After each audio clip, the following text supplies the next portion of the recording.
सांग माने नमस्कार जय श्री राम। कथारे कहती सकाळर जलखियाटा जेते हेल्दी हेइथिबो दिनटा भी सेते हेल्दी रहिबो।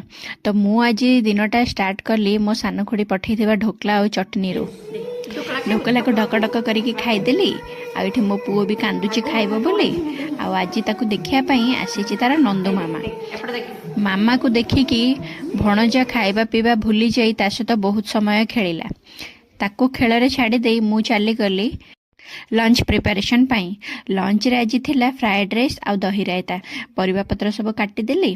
तापर कड़े अल्प तेल दे रसुण पियाज काटिथिबा पनीपरिबा को देदेली। तापर पकेदेली मैगी मसला।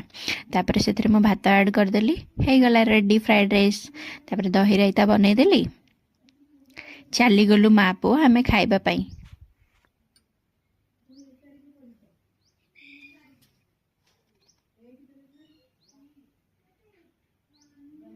राति रे बनिला आमर देसी मांस झोल आई मीन सोयाबीन। पापा ये माछ खाई मो आड़े कंटा फोपाड़ी पुओ साथ खेलुंट।